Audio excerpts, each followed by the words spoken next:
Good morning, good morning, good morning, good morning, good people. Yeah, you know what it is. Hard worker, scrappy, unfiltered, and sometimes unhinged football content. Hard to explain, but you know it when you see it. Doing it daily our way. I don't know what you're talking about right now. Redraft and Dynasty Fantasy Football, we got you covered. You know their defense is ranked like 31st in the NFL? NFL Draft Prospects and Rookies? Now you know you in the right place for that. Absolutely. All right, then stop saying it. Then we're done. And prop bets with my man Jay Rich. Count that money, man. Now wipe the crust out of your eyes, get you a cup of coffee. It's time to wake your ass up with Ray G. You honestly are making absolutely no sense and you sound silly as hell. Let's get it. Good morning, good morning, good morning, good morning, good morning, good morning, good morning, good people. It is Monday, January the 9th, 2023. Y'all decided to wake y'all asses up with Ray G, and I'm glad y'all in the building, baby. It's felt like some time since I last talked to y'all, so I'm glad to see y'all in the building. Let's see who we got in here. Marlon in the building, Ty, Johnny, Alex, David, Fizzle in the building. What's poppin', baby? It sounds like you on the intro song. Good morning to everybody out there. Leo in the building. I see Jay Peters, Matt Bruning, Lindsey Mack, Andrew. It's going to be a good show. It's going to be a good show. I'm excited because we get to talk rookies. I am just full steam ahead rookie mode. I want to know who's being projected to be picked in the first round, second round. I want to know all that shit. I want to know now. I want to know early. I want to know often. Shout out to the partners, Prize Picks. Use the promo code WAKEUP for an instant deposit match up to $100 for first-time users. And then also, coffee. Y'all know y'all got to go get it. Michelle Dore. I went and looked at the reviews on this just to see. Outstanding reviews. This is delicious coffee. Got to have some every morning. Don't have a cup right now. I had to get the kid to the bus stop. Kids are back at school today. Happy Kids Return to School Day. All the parents out there, kids have been off of school for 2.5 months for Christmas break. Get their asses back. I mean, we were at the bus stop bright and early. Get them out of here. Time to go. Kids are off, so it's going to be a good day. Yeah, I see everybody in the comments. What's going down, man? Yeah, we're gonna mock. We're gonna look at a mock. We will do an actual mock, I believe, on Wednesday and start.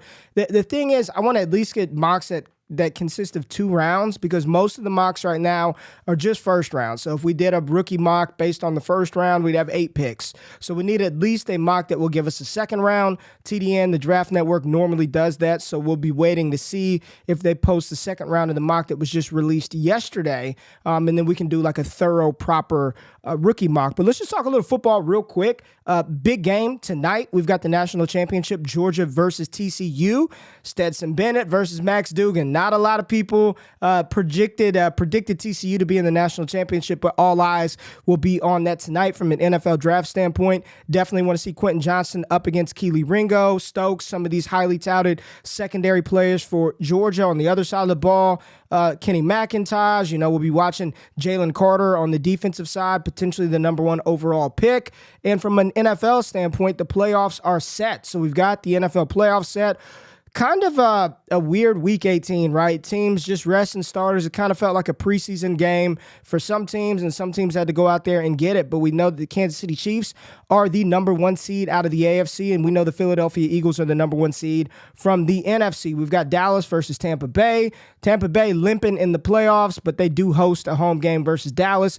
The Giants and the Vikings and the Seahawks, and the Seahawks made it in. The Lions beat Aaron Rodgers in Lambeau last night, so they get the 49ers. On the other side of the AFC, we got the Dolphins that snuck in versus the Bills. We got the Ravens and the Bengals again, and then we get the Jaguars versus the LA Chargers, with Kansas City again being the number 1 seed. All roads lead through Philly on the north and a neutral site if it's Kansas City and Buffalo on the east side. So hopefully your favorite team made it into the playoffs. Let's bring Jay in to see how he's doing this morning. I don't think we got a lot of news. The only thing from the national championship that I'm waiting on, I think Kendre Miller, running back out of TCU, highly touted draft prospect, is 50-50 to play with an MCL sprain. So I mean, my expectations for Kendre Miller are very low. The fact that he's got an MCL, I just hope he declares. And the fact that we already have one of the running backs transferring. Who was it? Somebody transferred to TCU, so maybe that signals they know that Kendre is on the move, and that would be great for our rookie picks. But Jay, how you doing this morning? Yeah, I remember hearing that. I forget. It was a running back from Alabama who's transferring to Trey TCU. Sanders. Trey Sanders. There you go. And then, Kendra, same thing, right? He's warming up is what we're going to see. That was from yesterday. He's going to warm up before the title game to see if he can play. Hopefully he can. That would be sick because I think they need him probably to win.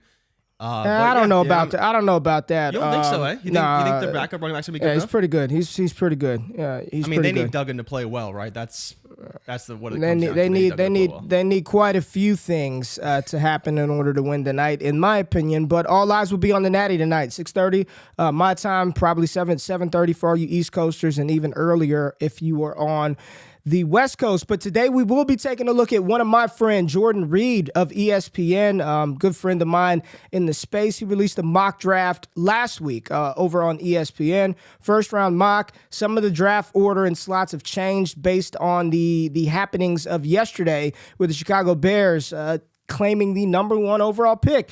Levis Smith is no longer the coach of the Houston Texans, but he gave them a big middle finger on the way out by winning. Came back and won. Beat the Colts, losing the Houston Texans the number 1 overall pick. They fall to 2. Chicago sitting at 1. And Chicago in a good spot to trade down, trade up for whatever team may want to come up to get their quarterback of the future and surround Justin Fields with more weapons, whether that's on the outside or up front, or they could take best player available in this draft, Jalen Carter or Will Anderson. So it's going to be interesting to see what the Bears actually do with that number 1 pick. I know they didn't think that they were going to get that. There were a lot of things that needed to happen, and they all came to fruition as Levis Smith no longer the head coach of the Houston Texans. And there's some more head coaching rumors. Sean Payton, Jim Harbaugh, potentially interested in the Denver Broncos job. We're not going to recap the games yesterday. I don't really think they matter for the most part. I mean, end of the season, Justin Jefferson leads the league in receiving. Josh Jacobs leads the league in rushing. Patrick Mahomes, that loses Tyreek Hill, finished the season with 5,600 passing yards and 45 touchdowns with no Tyreek and no wide receiver, I believe, going over 1,000 yards on the season. So how he got there, I still have no idea. He's a magician. He's insane. I don't know how he did it with what he has around him. He's just incredible. He's going to win NFL MVP. And kudos and big props to Patrick Mahomes. But Jay, you ready to dive into this mock and kind of talk about some of these landing spots for these rookies, according to our man Jordan Reid? Yes, sir. Let's get into it. All right, let's get into it. So with the number 1 overall pick, which we know it will not be the Houston Texans, but you never know. I still think the fit makes sense. But Jordan has Bryce Young, quarterback out of Alabama, going to the Houston Texans. I completely agree. The Davis Mills experience with Houston should be over. It's not Davis Mills. We're going to have a new quarterback in Houston next year. We're going to have a new head coach in Houston next year. Again, this is going to be a common and reoccurring theme. When it comes to Bryce Young, everybody has the image of him sitting or standing next to Kyler Murray in the Heisman House commercial, right? By I don't know who does it. I don't know if it's Affleck. I don't know who the hell does it. But we've all seen the picture of Bryce standing next to Kyler, and he looks tiny. He looks a little bit shorter, and he looks much, much thinner than Kyler Murray. And you look around at the NFL, and I'm looking at last night, Aiden Hutchinson sacking, Aaron Rodgers, falling on top of him. I'm just in my mind, I'm like, is this going to be enough to sway me off of him high in rookie drafts? But then I think back to what he's done over the past 2 years at Alabama in the SEC, and part of me is like, it's not going to matter. Like, he's a good quarterback. He's a talented quarterback. The ball placement, we saw him versus Kansas State, showing that accuracy, putting that on wax. I mean, does it matter? Sure. I believe it matters, but is it going to hinder him from being an effective NFL quarterback? Right now, I say no. Does the size matter? I'm not going to say it doesn't matter. Sure, it matters to a degree, but again, is it going to hinder him from being a good NFL quarterback or the potential to be really good? I don't believe that to be the case. Yeah, I mean, Ray, I think that's pretty well said. I think the only thing I might change about that a little bit is that I would say, like, more we'll see, right? In the same way that it was Kyler Murray has all the talent in the world, but we'll see if he can get it done at the NFL level. He did it in college. I think the same thing with Bryce Young. There's no reason to doubt him yet, but we've seen quarterbacks who haven't been this tall not succeed before, and we haven't seen a quarterback really outside of, I think Russell Wilson's probably the highest ceiling right now. Drew Brees, obviously, same thing, but those guys are even 6 feet tall, and he's not that tall, and he's much skinnier than those guys. So I think it's if he can be a unique talent, there's probably no other player that I'd rather it be as that unique talent, but we'll see with Bryce Young. I think he can be. I think the tools are all there. We see he can throw the ball accurately. It's literally just, can he get it done at the NFL level? And I think we'll have to wait and see for that to happen. But literally the only knock on the guy is his size.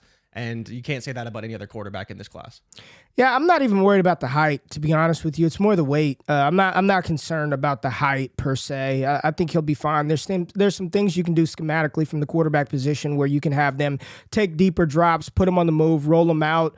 And, if it is, Seattle potentially, I like that offensive situation a little bit better. It's the weight, right? Once again, this is an NFL mock over on ESPN from Jordan Reid. We'll link the mock in the description. Make sure you check out the whole thing. We're only looking at the offensive players for fantasy purposes. So I'm not concerned about the height with Bryce, honestly. Like, I'm not concerned about that. It's the weight.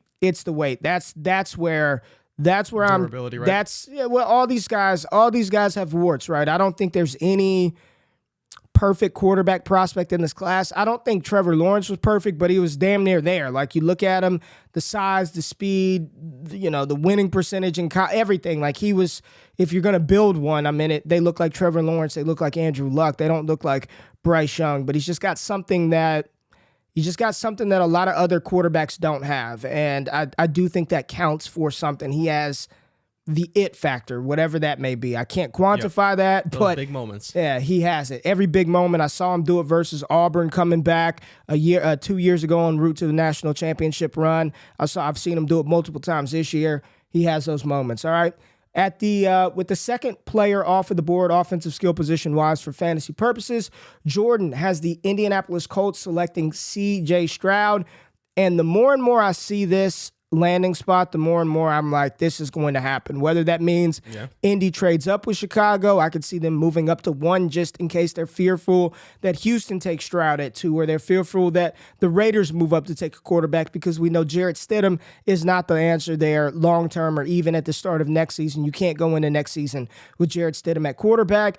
C.J. Stroud put a lot on tape versus Georgia. His ability, there's no question about C.J. Stroud's ability to deliver the ball in any area that he wants, any quadrant of the field. He can make the short, intermediate throws with consistency. He can put the ball downfield, give his big play wide receivers an opportunity to thrive. And we've seen C.J. Stroud playing on a field with multiple wide receivers disperse the ball to a little bit of everybody. So if he can be able to carry that over from the college game to the pros, this is going to be a very good NFL quarterback. I know one of the comps that's tossed around a lot is Jared Goff, and people hear that. And I think people think about that like so negatively, like, oh my God, but Jared Goff is a phenomenal NFL quarterback. He may not be this franchise game changer, but you put him back there with a competent OC and weapons, and he can more than get the job done. We watched that game last night, and all I wanted to tweet out is stop mocking a quarterback to Detroit in the top 10. They're not going to take one.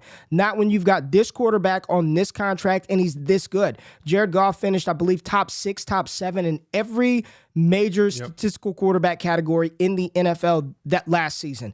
Touchdowns, yards, completion percentage, yards per attempt. I mean, he's right up there, right? So if you're telling me that I'm going to get a 4,500-yard passer out of C.J. Stroud for his career, sign me up. Now, is that the appropriate comp? I don't know. That's just one of the more frequent ones tossed around for C.J. Stroud. But you put him in Indy with Michael Pittman, with Alec Pierce, with the running game and Jonathan Taylor, indoors, and he's in the AFC South. I mean, he's playing in a dome, and 3 of the 4 stadiums in the AFC South are indoor stadiums, with Tennessee building a new one that will be domed. Tennessee's building a new one that will be domed. So 3 of the 4 teams in the AFC South will be indoor stadiums. Sign me up for C.J. Stroud just dicing folks indoors, 6 games a season. What are your thoughts about C.J. Stroud to Indy? I love it. I think it makes a ton of sense. Indy now sitting at 4 overall because they did hop Denver after Denver won last night. So you look at this fit, and you just talk about the thing for me with Stroud, and I love the Goff comp, and I think he has more mobility than Goff does, especially out of college, and we saw that obviously in the college football playoff game. But the way he sits back there, delivers the ball, I think is a pretty fair comparison. I think he can continue to do that at the NFL level. I'm just imagining now, the Colts go out, they finally fire Jeff Saturday after he lost 7 straight games. They go to Detroit, they hire Ben Johnson, and then they draft C.J. Stroud at 4th overall. I think your point about Houston potentially being hopped is valid, right? Whether it's Indy, maybe Carolina tries to come up and get the pick there.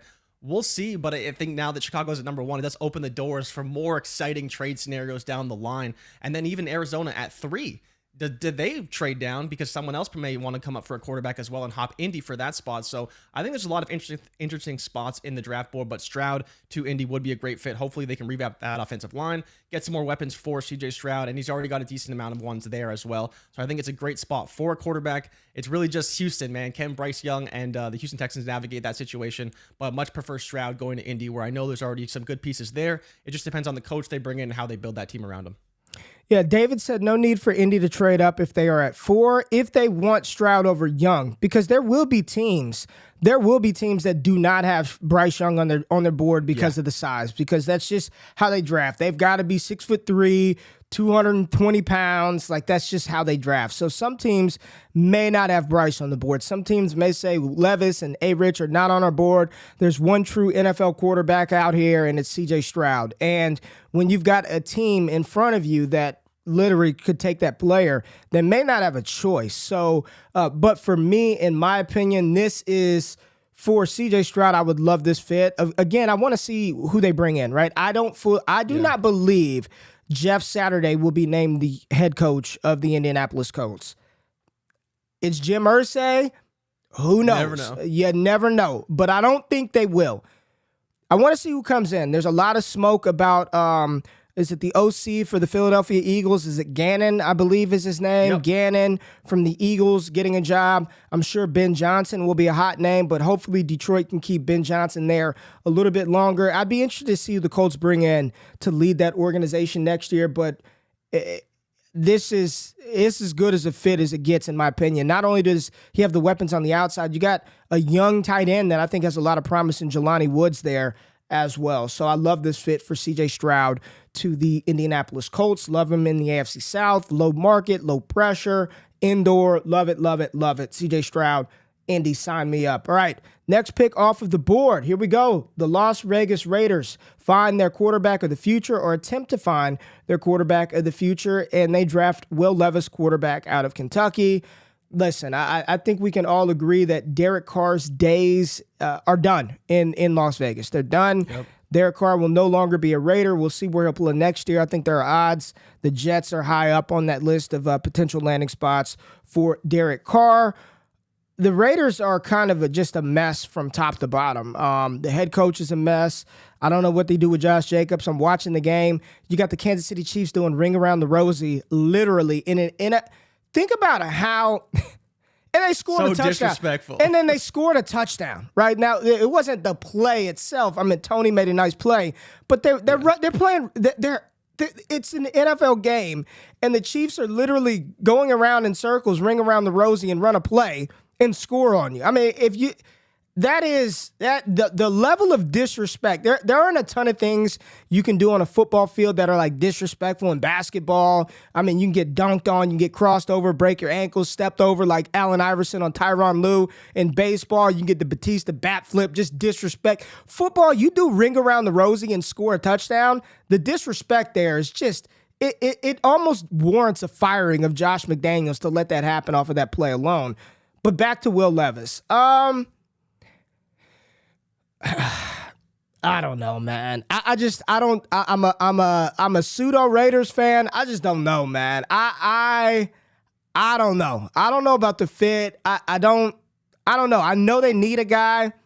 I don't know how that would play out.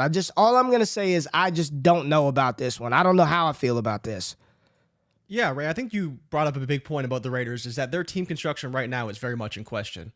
You know, you look at that offensive line, it's not very good. We look at Josh Jacobs, he's probably gone. They don't want to pay him. Is Devontae Adams even want to be there with Will Levis at quarterback? And so if Will Levis or any quarterback walks into that situation, what are they walking into? I think that's the biggest question mark for us today in January, is like, we don't know what that team's going to look like, because we think it could look drastically different from a draft pick perspective, from a youth perspective. How do they ultimately construct the team? The defense is still terrible. You still got to play Denver, which could be a lot better next year. You still got to play the Chargers. Still got to play Kansas City, which may be good for a quarterback, but the team construction, the coach situation, not very good compared to some other ones that we see on the board. So I'm kind of with you. I think it's a murky spot. If Levis went there, I probably wouldn't have him too high. Again, top 10 pick, which is great, but when you're in a situation like that, you just pray that Devontae Adams is there and that he can throw the ball to Devontae Adams, because without that, he's got pretty much nothing around him. He's going to be throwing to Matt Collins and Darren Waller and Hunter Renfrow, which is fine for a good quarterback, but for a quarterback who is trying to work his way into the NFL and learn the NFL game, not the best situation. So I think it's very up in the air in terms of. They do have weapons. They do have weapons with Waller, with Renfrow, with Adams, with if they bring back Jacobs.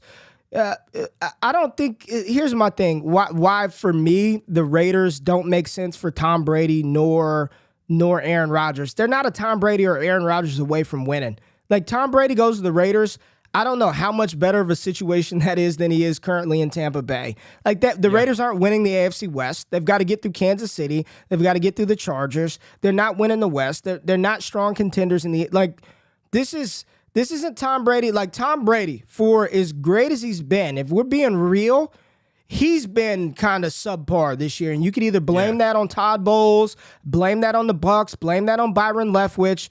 Rodgers, yes, he could still deliver the ball. The dime that he dropped to Christian Watson last night, phenomenal. But even he isn't, like, those teams, those players, I don't think are good enough at this stage of their career to set a franchise back from taking a chance on developing a young quarterback that could be there for 5, 6, 7 years. Why take a 1-year rental on a Brady, a 1-year rental on a Rodgers for a situation where you're not going to win? So as ownership, as a true, like, make something happen, I'm not, if I'm the Raiders, I'm not passing on whatever quarterback of choice is available for me for Tom Brady or Aaron Rodgers. Can't do it. Like, it just, I don't think they are a Tom Brady or Aaron Rodgers away from competing. If that's the case, you get your young quarterback, you develop around him, you see what you have in him, and you move forward. And if it doesn't work, then in a couple of years, but I'm not investing in Aaron Rodgers or Tom Brady if I'm the Raiders. That doesn't mean that's not going to happen. Just in my opinion, nah, I don't see it. I don't see it. All right. Do you think A-Rod retires? Who knows? You saw that random. Did you watch the broadcast last night where Jameson Williams asked him for his jersey? Yeah, and he was I put that in the I put that in the Discord. I watched it. He said he's got to keep this one. Him and Randall Cobb walking off together into the sunset. Yeah, I mean, Scott Connor, if y'all missed it last night, Destination Dynasty Live, Scott Connor was on this channel last night for an hour, taking questions, talking to the people about the Dynasty landscape. We've been talking about it. He says he seems to think the Packers got to make a decision. They either got to go forward with Jordan Love or they got to let him go. Like, it's one or the other. What are they going to do? Does he retire? I don't know. Is he done in Green Bay? I think so. I believe so. I don't think he's coming back to Green Bay. What's that mean for the rest of the assets that you hold in Dynasty from Green Bay, whether that be Aaron Jones, A.J. Dillon, Christian Watson, Romeo Doubs? I don't know. But I don't, me personally, where I sit today on January the 9th, I don't believe he's going to be the quarterback of the Green Bay Packers next year. We'll see. But if I'm the Raiders, I'm damn sure not going after Tom Brady or Aaron Rodgers. No, thank you. All right, here we go. At number 9 overall, the Carolina Panthers in Jordan Reid's mock select Anthony Richardson, the dynamic quarterback out of Florida. And Jay, I think we're finally at a point now where the A-Rich naysayers are at least coming around to the fact that he is getting big-time steam in the NFL draft community, in the NFL world, where, Scott talked about it last night on the show, probably top 15 for all 4 of these quarterbacks. So you look at the Carolina Panthers currently without a head coach, Steve Wilkes. I thought he did a phenomenal job as the interim head coach. I don't even know if they won yesterday. They did win. They beat the New Orleans Saints 10-7 and this close to sneaking into the playoffs. But we know Sam Darnold did not play well, and we know that he's not the quarterback of the future. So the Carolina Panthers replaced one Cam Newton with another type of Cam Newton type quarterback, Anthony Richardson, the most dynamic athletic quarterback I think we've seen coming to the NFL in a very long time. Now, we did have Justin Fields, so maybe since 2021. Justin Fields is pretty damn good. But when you're talking about a cat with his size, with his speed, with his athleticism, with his arm strength, and essentially the draft capital where I believe he's going to be a top 20 pick in the NFL draft, Carolina Panthers, Terrace Marshall, DJ Moore, who knows? They've still got Chuba Hubbard under contract, who's shown to be a capable, NFL replacement level starting running back. We'll see what they do with Deontay Foreman, what they do with their additional draft capital. But you got to get a quarterback, right? In a division that could be losing Tom Brady, that's sort of up in the air. The Saints, Who knows what's going on with them? The Falcons, I think Ritter has played well enough to at least earn a Davis Mills level of opportunity next year. I'm going to say that again. I believe Desmond Ritter has progressed well enough over his last, I think he started 4 games. Each start, he got a little bit better and a little bit better and a little bit better. Is Desmond Ritter the quarterback of the future in Atlanta? I don't know. But I do think he's earned an opportunity to get a Davis Mills type trial experiment next year. And if it fails, then they'll just draft a quarterback in 2024 when you've got 2 outstanding prospects that would easily be QB1, QB2 in this class in Caleb Williams and Drake May. Anthony Richardson to Carolina, Jay, I personally like the fit. There are rumors that, Jim Harbaugh may be interested in that job. Yep. I don't know who's going there, right? Last time Jim Harbaugh had an athletic type quarterback, he had Colin Kaepernick doing work and Greg Roman calling plays. Rumors are Greg Roman's on the outs with his brother, John Harbaugh. Who knows what can happen? Could Roman go from one Harbaugh to another, reunite with the old Harbaugh, get their version of Cam Newton, Colin Kaepernick from an athletic standpoint? It's going to be interesting. I like the fit. Today, I like the fit of Anthony Richardson in Carolina. Yeah, Ray, I'm with you. I think from a talent perspective, I love the fit. The question that I would pose to you is how would you want the Carolina Panthers to navigate the situation? So they drafted Anthony Richardson at 9 overall. The expectation from the fan base is that he's probably going to start out the gate, right? Which we're not really hoping for. Who would you want to go to Carolina to maybe be that bridge quarterback for Anthony Richardson so he can sit for a little bit to learn? Or do you think at 9 overall, he just kind of has to start because of that draft capital? I could see it both ways, but if there was a quarterback that could go there, let's say the coach, is a fine coach. We're not upset about the coach or anything like that. But then who's a quarterback that you maybe want to go to Carolina to teach Anthony Richardson how to play quarterback in the NFL? That's a good question, man. You got to think of which quarterback would be willing to accept that role. Off the top, Jacoby Brissett comes to mind. Yeah. Jacoby Brissett is probably the name that's going to come to mind for me for every young quarterback. Like if you can get a Jacoby Brissett in there to play, to start, to be there, even if Jacoby started 8 games, I think he's a consummate pro who would be able to teach Anthony Richardson for him to groom, Anthony, for A-Rich to sit behind. I think Jacoby Brissett for me immediately comes to mind. I see Tyrod. Yeah, I don't know about Tyrod. Yeah. Huntley. I think players who just accepted their role as a backup, right, as a veteran in the league, I think that's where Tyrod is a good fit. He wouldn't be trying to take the job necessarily from A-Rich. He would understand that that's not, his place in the offense and on the team. But yeah, Jacoby, I think he's the perfect player because he's talented enough to start for a franchise for a season. We've seen that for multiple years in the NFL, but he's kind of accepted his role as a premium backup in the league. Mm-hmm. And so if Richardson gets hurt, needs extra time, I think you'd be comfortable with Brissett starting, but ultimately he understands that Richardson is the future. And, kind of like we saw this season, he'll be on his way out and Deshaun Watson will be in, right? Can I give you another name, potentially? What about Taylor? I don't know his contract situation, but Taylor Heineke. Ooh. What about Heineke? So my only fear with Heineke is Heineke feels like a gamer, right? Like he's going to be the guy that wants to compete for the job. But he will compete. He'll compete for it. But Heineke's got to realize he's not a shoe-in to be a starting 32. With Heineke, I think Heineke kind of makes sense. Heineke, Jacoby Brissett, depending on what New Orleans does, Andy Dalton, maybe. I don't know any of these contract situations. They could be locked up for 10 years for all I know. But I'm looking at the teams and thinking of which players would maybe be able to be that bridge kind of guy. What do you think about, I'm going to get gross here and I'll leave it alone, Mitch Trubisky? Oh, man. Don't his days just feel done? I don't know who's going to sign Mitch Trubisky this year. Someone probably will as a second string, third string quarterback. Maybe Houston, right? May sign him, just bring in a quarterback that can run an offense. But yeah, with how bad he looked this year, I mean, they're going to move forward with Kenny Pickett in Pittsburgh, and who knows what happens with Mitch Trubisky. He probably gets released. Lindsey Mack said no. Lindsey Mack said no. Gross face on Mitch Trubisky. I threw one out there. I knew it was gross. But hey, Rich, the fit, Jay. He goes to Carolina as a top 10 pick. Is there any chance? Locked in top 3. Locked in top 3. I don't think I go higher than that. But it depends on what happens. Locked in top 3 though. I'd say if he's top 10 pick. I definitely in this mock he's over Levis. I could make the case for Stroud, I think. I think Stroud is probably the guy I may make the case for. And then obviously I love Bryce Young. But I think, however you want to slice it, he could be your QB1, but I could see him being QB2, and I don't think you want to have him much lower than that unless you really want to have Bryce and CJ ahead of him. I probably wouldn't. It'd probably be one or the other, depending on how I feel about the situation. And then boom, because I think some of these quarterbacks will have good head coaching hires. Some of them will have, kind of iffy ones, right? And so I think that may sway me just a little bit. All right, let's go with the next player off of the board, and we've got a wide receiver being paired with Bryce Young. I 1,000% think Houston's going to do this. I think they're going to take a quarterback and they're going to take a receiver. They went offensive line last year in the first round. They went cornerback in the first round. I don't know what Brandon Cooks' situation is like. Nico Collins is not that guy.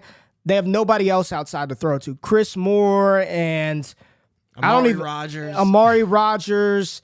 They're going Jordan to take Akins.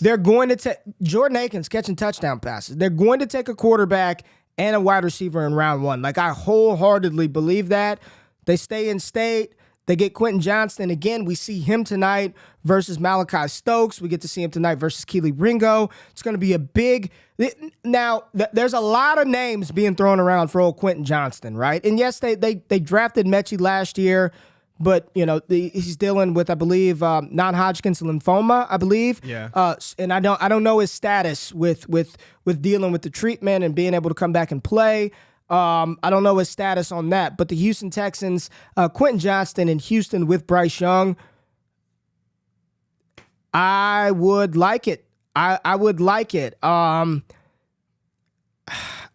struggling with QJ, Jay. I'm struggling with like what I really think when I'm looking at all these receivers. They're so different, right? Quentin Johnston, the big freak. He's the most physically imposing wide receiver in this class, not even close with his size, his speed, his athleticism. But JSN, fantastic player, man. Like, he's great. Yeah. Addison, smooth.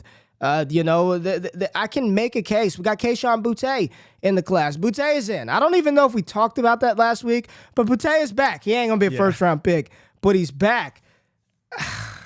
I know where he's going to go in rookie drafts. Quentin Johnston's going to go high, and I don't know if I'm prepared to take him 104, 105. I don't know, man. Tonight's going to be big for him. And I think he's going to play well. I'm struggling with these receivers. I like all four of them. I like all four of the top guys, or the top three guys, JSN, Addison, and Johnston. I just don't know what to do with them, man. I don't know what to do with them, but I do like the fit of Quentin Johnston with the rookie quarterback in Houston.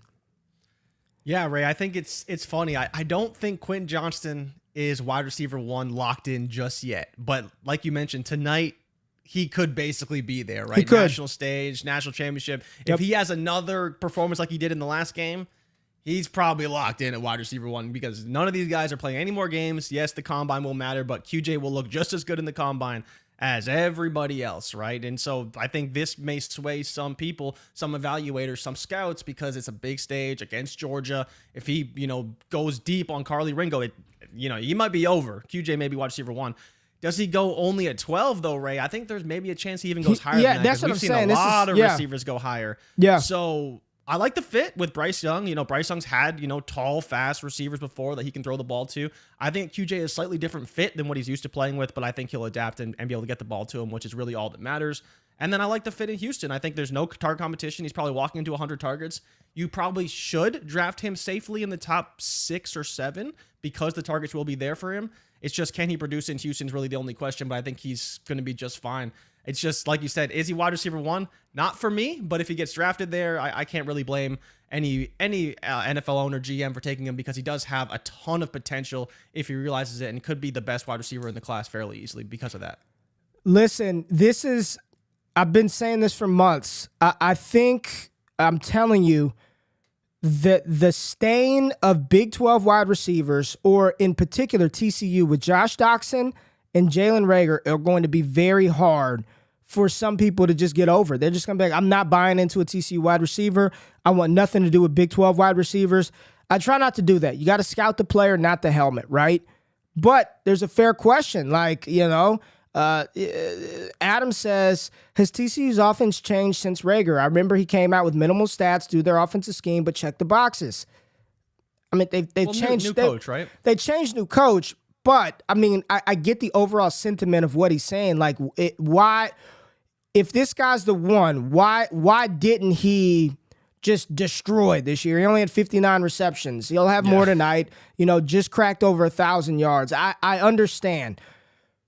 But he is big. He is fast. He is going to get the capital, and with the capital is going to come opportunity for him to get on the field early, an opportunity for him to play.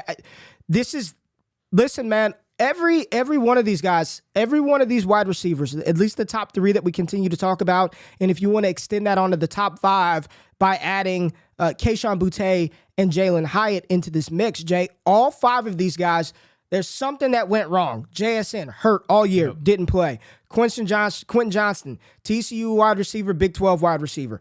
Kayshon Boutte, sex parties and asked to leave LSU. He's in the draft, sex party in Atlanta, got wild. They had to get him out of there.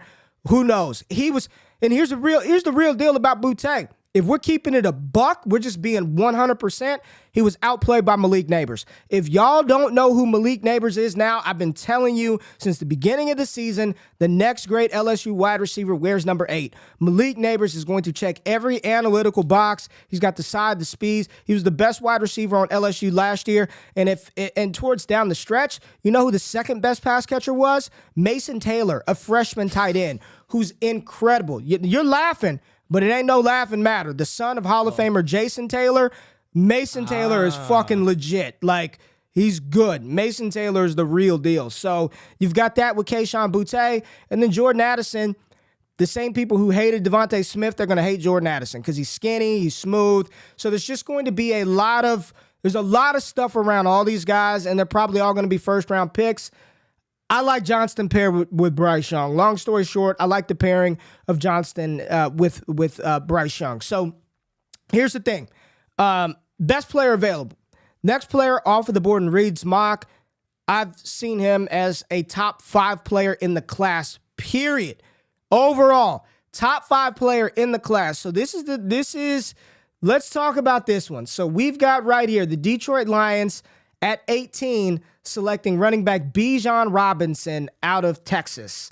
Bijan Robinson to the Detroit. Are you okay? Are you all right over there? I don't know what you're laughing at. Are you good? Are you good? Talk to me. Go ahead. This is like a worst case scenario for anyone who likes DeAndre Swift.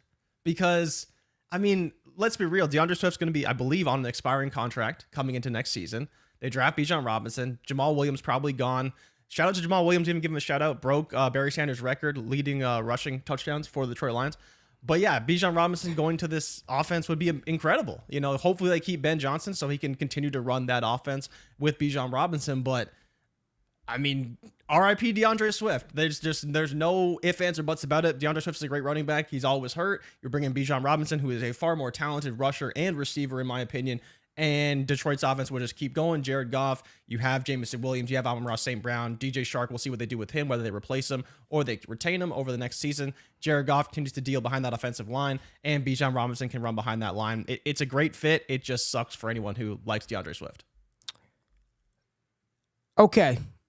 So is this a primary need of Detroit? No.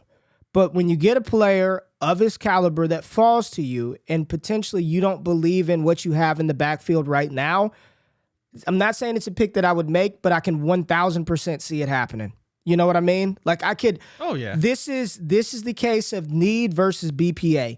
There's no doubt in my mind that Bijan Robinson is one of the 3 or 4 best players in this entire draft class. I don't give a shit what position you're talking about. There aren't 5 players better than Bijan Robinson in this class. And it comes down to, is this a team that drafts for need or is this a team that drafts for BPA? BPA at 18 is Bijan Robinson. Is that their need? No. We know that they need secondary help. We know that they need linebacking help. They did find a stud on the line. Is a rotational player right now, but we'll see what James Houston can develop into opposite Aiden Hutchinson. Aiden Hutchinson looks like the second coming of a Bosa, right? He's going to be great. This is what it comes down to. I I 1,000% believe that they don't believe in DeAndre Swift to be the full-time guy. They want to use him as a complementary piece. And I don't know what happens with Jamal Williams. I don't have his contract situation pulled up. I don't know how long he's signed to. But he's a free agent. So if I'm Jamal, I'm bag chasing. You're a running back. You're coming off of 17 touchdown season. I'm trying to go get paid if I'm Jamal Williams. I mean, he's going to be set after football because he's got the charisma, the gregarious personality. Yep. But I'm trying to get paid. And with that offensive team, the offensive line, the weapons at receiver, I could see it happening. I'm not saying that I would do it, but I 100% could see them taking Bijan because he's the best player on their board when they jump up to the clock at 18. If he's there, which I don't even know if he'll be there, but if he is, I could 1,000% see that happening. Yeah, and so even in Reid's mock, right, he had Brian Brees at 6, which is the Detroit's other pick, right, the higher pick where everyone's forcing them to take a quarterback. He had defensive tackle from Clemson, Brian Brees, so that obviously would solidify the defense to some degree, and then you come back with Bijan Robinson. I think, Ray, we've seen the success of the run game for Detroit, and I think they should continue to try and run the ball. You don't need to air it out. They were so successful with play action because they ran the ball so effectively. You bring in a running back who's far more talented than Jamal Williams to run those runs, and all of a sudden that offense becomes even more potent, and that play action game only gets better. Yeah, again, this is and like you said, so their biggest need is defensive line help, linebacker and cornerback. I didn't even read that on the bottom. There it is right there. But they did take Brian Brzee earlier in this mock, so they did address one of the positions of need, which is defensive line. At this point at 18, I'm looking at the mock. I'm looking at it, Jay. I don't know who I would take ahead of him. So it's if you like Ringo, right? So Ringo went a few picks later, but I probably wouldn't make that decision either. I'm not taking Keely Ringo ahead of Bijan Robinson. I like Christian Gonzalez. I like him. I'm not taking him over Bijan. Cam Smith. Those are the only cases I think you can make. I think it's Christian Gonzalez or Ringo. If you like one of those guys better, like you said, it's fit versus need, and I'm kind of with you. I think the need or the fit of Bijan Robinson and the talent and the BPA aspect slightly outweighs either those two quarterbacks or cornerbacks, but they're both fairly talented players, though. Yep, and here's the thing. Bijan's going to be a first-round pick. I think he's probably there's reports that Gibbs is getting 20 to 25 consideration in the draft. Okay. So he's going to run 4.32. Maybe he sneaks into the back of the first, but Bijan's going to be a first-round pick. All right, let's go talk about the Green Bay Packers and their selection of tight end Michael Mayer for new starting quarterback Jordan Love. So Michael Mayer to Green Bay. Biggest need, they got safety, O-line, tight end, probably quarterback would be on that list as well. I like Jordan Love. I know a lot of people. I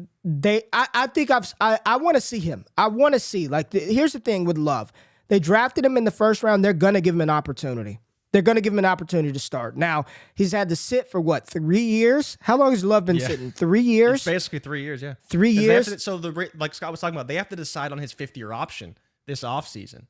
And so that's part of the whole decision process is that even if you're going to trade him, you probably want to pick up that option because that gives the other team who gets him more cap flexibility. And if you do want to retain him, obviously it gives you more cap flexibility. So that is part of it as well, is that decision they make with his fifth-year option is huge. But yeah, I've been sitting for 3 years. Michael Mayer in Green Bay, though, I don't know how to feel about it. I don't know how to feel about it. You just don't like Mayer. And Joe, I see you talking about take Ringo. Listen, I don't just do fantasies. I've watched a lot of Ringo. I don't think I'm not taking him over Bijan. He's not enthused. I think he's fine. First of all, I think he's too heavy. I mean, I played cornerback. Okay. I think he's too big. He looks like a safety to me. He legit 6'2", looks 210. He looks bigger than that. He looks like a linebacker. When you watch him play, he looks like a linebacker. I'm not taking Keely Ringo over Bijan. That's just me. That's my personal thing. Having watched Ringo, been a fan of Ringo since coming out of high school, I'm just not taking him over Bijan. Michael Mayer at 19 to Green Bay. It's fine. It's fine. Give your young quarterback. Fits a need, fits the offense, right? Yeah, get your young quarterback a security blanket, right? And that's what Michael Mayer would be. We know he's not Kyle Pitts. We know he's not Noah Fant level of athlete, but he's a plug-and-play tight end. He's a plug-and-play tight end from day one. I don't get all the Michael Mayer hate. Not everybody's going to be Kyle Pitts, right? Not everybody's going to be Kyle Pitts.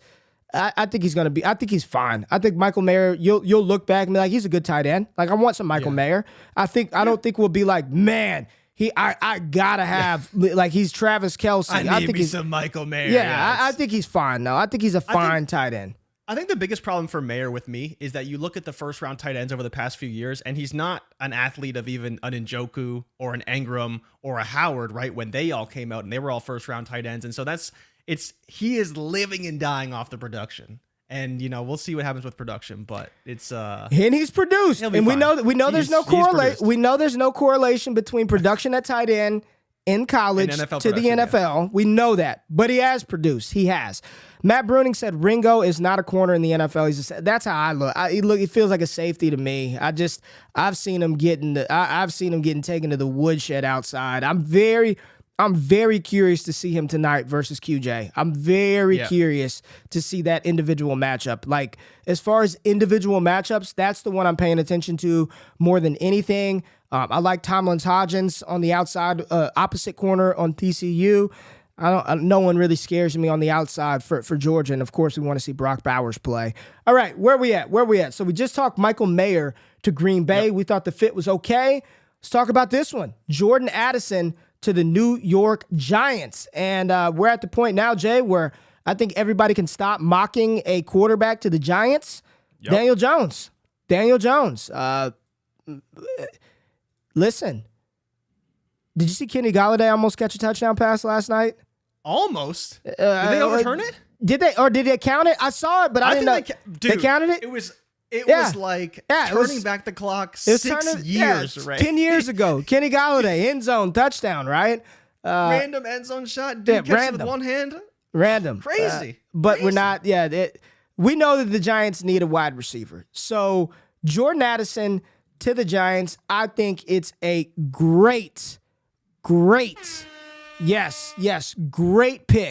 by the Giants. Jordan Addison, Wan'Dale Robinson, when healthy, and Isaiah Hodgins on the outside is the X receiver. Jordan Addison plays the Y. They flank him around. Wan'Dale on the slot. This is great for Daniel Jones. This is you talk about hand and glove fit. This is a hand and glove fit with Daniel Jones and what he wants to do. Jordan Addison there. Let me just ask you, like they both got first round capital. Addison to the Giants or Quentin Johnston to Houston? That's tough. I think both are in great situations, walking into targets.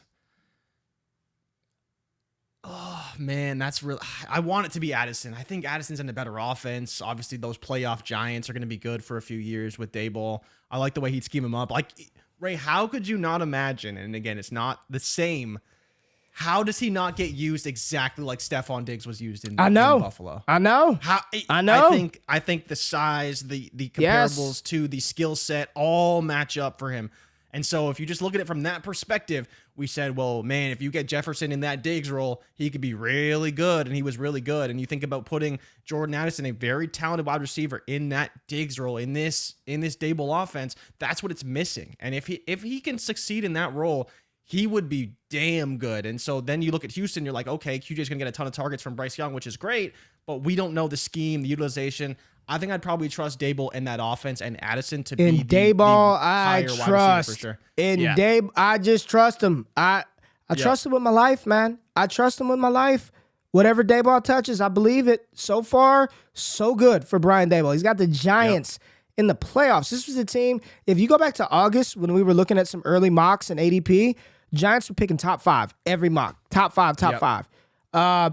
No, Andrew, the time to trade for Daniel Jones was back in October when I kept telling people the easiest superflex quarterback buy in Dynasty was Daniel Jones. You could have got him for like a second-round pick. I mean, I got him in some spot. The easiest superflex Dynasty quarterback to acquire that was still young enough to command some sort of upside.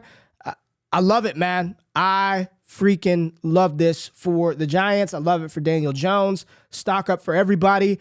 With the 23rd overall pick, the Baltimore Ravens select Jackson Smith-Njigba, wide receiver from the Ohio State. Only 5 catches this year, but you go back to his true sophomore season, 95 receptions, 1,606 yards, and 9 touchdowns that year, sharing the field with Garrett Wilson, Chris Olave. I like him. I mean, I don't know who wide receiver one is. I like him. Don't like I don't the know. fit. I love JSN. I don't know who WR1 will be. Last year, I went through the process and just watching the games like on TV. I was like, Burks. I broke down the film, graded him out. Drake London was higher than Treylon Burks for me, and he ended up being my one. I know how he's going to grade out. And he's going to grade out high because the things that I like in the wide receiver, because it's my little model, my process, it's what I like. He does all those things. You don't have to be a Blazer to be effective. You don't have to be Tyreek Hill to be good in the NFL. There have been plenty of wide receivers that run 4.5, 4.6 that are absolute monsters at the next level. And I think JSN is that guy. I saw a comment earlier. He's hawked down in the open field by corners and he's not a Blazer. I'm not going to double knock him for that. We know going into the process, JSN is not going to run a 4.3. I've seen some people say he's probably going to run in the 4.5s, which would be great if he did that. Fine. Doesn't matter to me. I don't really care what his 40-yard time is. It's already been sort of proven in fantasy that there's little correlation to running a 4.2 and being a fantasy superstar. So can you separate? Can you get open? Can you make yards after the catch? Yak. I'm big on yak, and JSN can do that. I don't know about the fit to Baltimore. Okay. Now let's talk about the fit. What about the fit? Awful fit, Ray. It's terrible. And I think people just need to understand that, I think we've learned our lesson. Rashad Bateman went to Baltimore, hasn't really worked out. Now, he's been injured a lot, to be fair to him, but it's just not a spot you want receivers to go. But to your point, Ray, Greg Roman gets fired. They change the offense. Ooh. That would be nothing bigger would be if they bring in a new OC, right? And they change the offense entirely. They, tailor it more for hopefully a passing game with Lamar Jackson.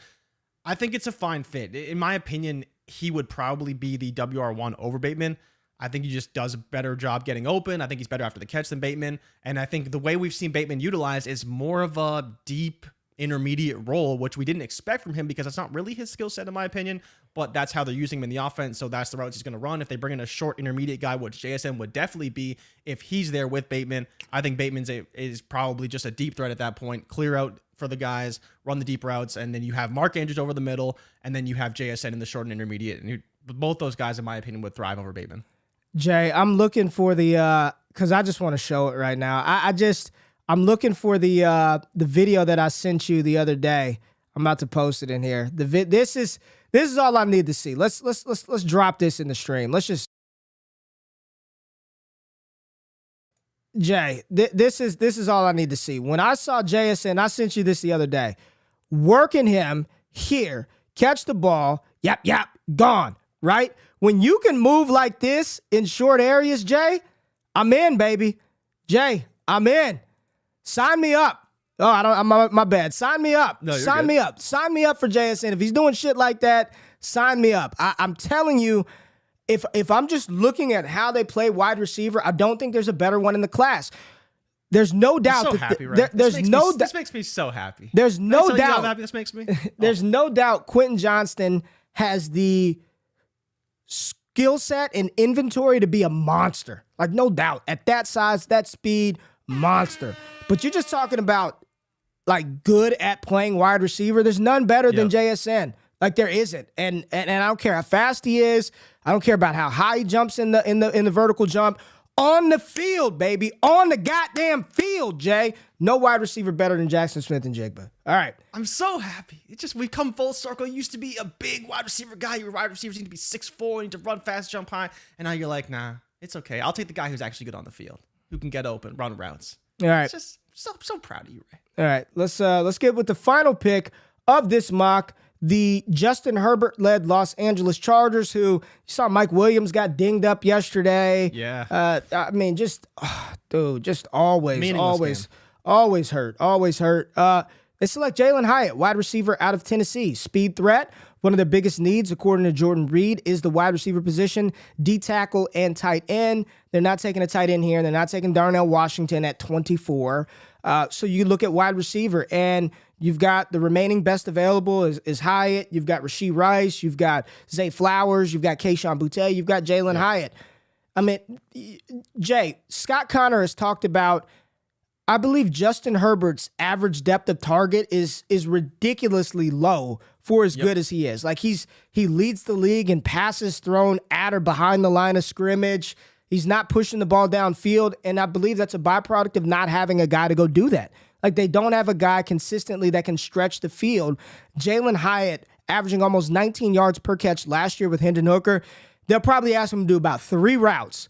9 route, deep dig routes, shallow crossers. Just do those 3 things. Utilize your speed. I think this would help Justin Herbert. And I do believe that this fit and this player, like let's just talk about fundamentally what's happened. You've got a wide receiver that was drafted in round 1 to a team with a generational talent type quarterback in Justin Herbert, right? There's no doubt the talent that he has. You're talking about a perennial 48 to 5,200 yard passer when his weapons around him are healthy. Like, so fundamentally, everything that you're looking for is there for a wide receiver to be successful. We just don't like the player that much, right? So I think what would happen is people would fade Hyatt. Don't really like Hyatt. I don't care if you like him or not. Like, this is what you're asking. Like, if this were Jordan Addison, we'd lose our mind. Wide receiver 1, right? You've got wide receiver, capital, tethered to a good quarterback that needs a player with his skill set. I mean, he's a first-round rookie pick. Like it or not, I mean, he's a value at the back of the first. That's just what Jalen Hyatt would be if this landing spot were to come to fruition. Yeah, Ray, you hit all the big points here. But yeah, I was looking up Justin Herbert's air yards per attempt. 6.9 for his previous 2 seasons. It was at 7.6. So he's, naturally dumping the ball off more. We talked about that's kind of a product of Lombardi's offense. And, if they do fire Lombardi and bring in a new offensive scheme, that would obviously change things for Herbert, because you see him push the ball down the field. He just doesn't really do that much. So hopefully we will find a offensive coordinator who can really utilize Justin Herbert's skill set to the best of his ability and really push the ball down the field instead of just dumping it off to Austin Eckler.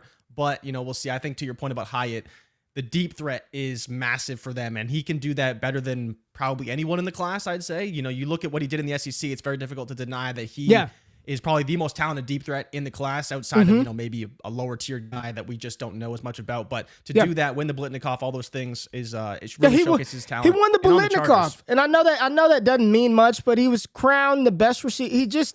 I just know that he's not a sexy name because he wasn't a Debbie Darling. A lot of people had no clue. If y'all are being real, some of y'all probably had never heard of Jalen Hyatt until midway through this season. Never even heard the name. Till the Alabama game, right? Right. So now that his name pops up, it's kind of like, I'm going to take Kayshon Boutte, who's drafted in round 3, over Jalen Hyatt because I don't like him. I don't know him, right? Tennessee's offense.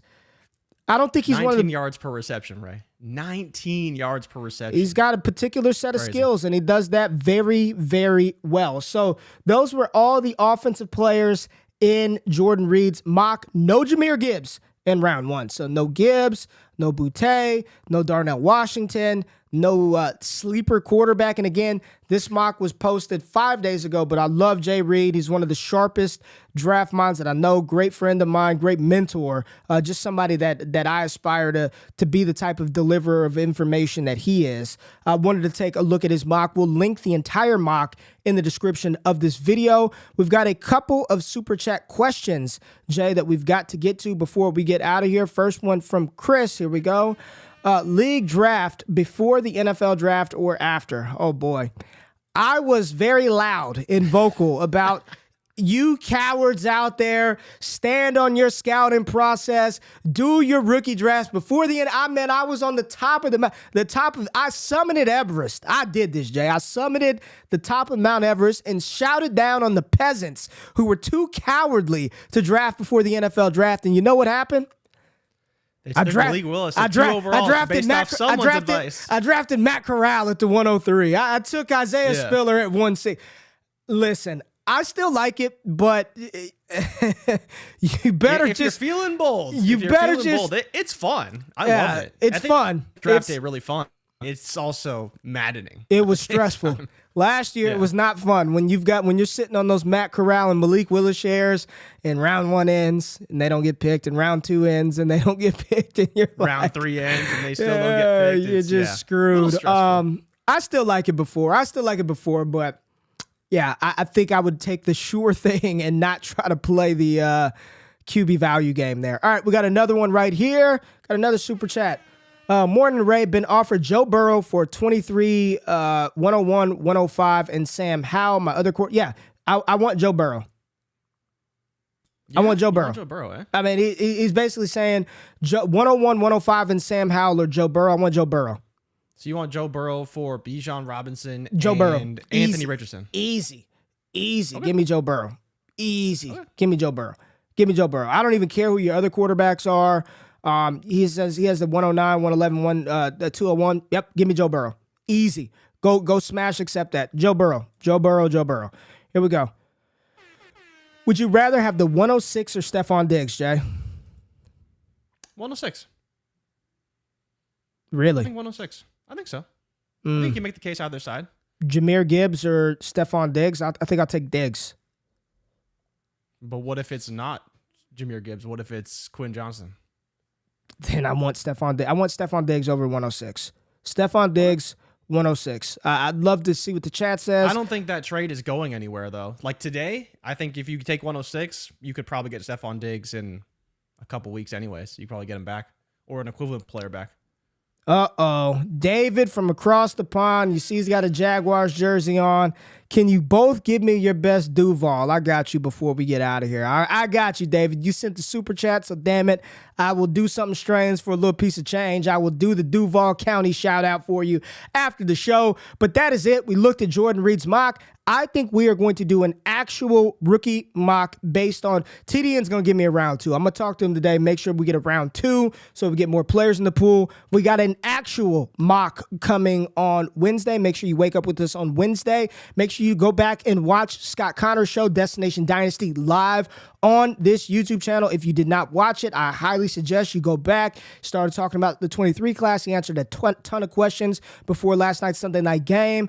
So make sure you tap into that. We got 4D chess. We got Off the Line Fantasy. We got America's Game with Eric Vanek. We got a lot of dope stuff. A newsletter is free 99. Link in the description below. Jay, also, we didn't do it at the beginning of the show. I wanted to save it for the end, but you will be going to the Senior Bowl, man. Congratulations. Yes, you got credentials, so we got to get you set up to be at the Senior Bowl this year. And probably the best news that I heard all weekend as we get out of here and start our week off on a positive note. Damar Hamlin is up and he's tweeting and yep. he's in good shape. He's still in critical condition, but at least the spirit is there. I saw him joking around on Twitter and taking pictures. So to see Damar Hamlin back, and did you know that I saw something, I can't confirm if it's true or not, but when Buffalo returned the first kick return for a touchdown, it had been 3 years in 3 months since they last had a kick return for a touchdown. And you talk about crazy coincidences. Damar Hamlin, number 3, it was 3 years, 3 months since their last kick return touchdown. Man, life is crazy. Insane. Life is crazy, man. So happy for Damar Hamlin. Happy for everybody being in the building. If you have not hit the thumbs up button, do that. Hit that thumbs up button. Subscribe to the content. And for my man David from across the pond who sent the change, I'm going to do something strange. Duval! Wake up on Wednesday. I'm out. Peace.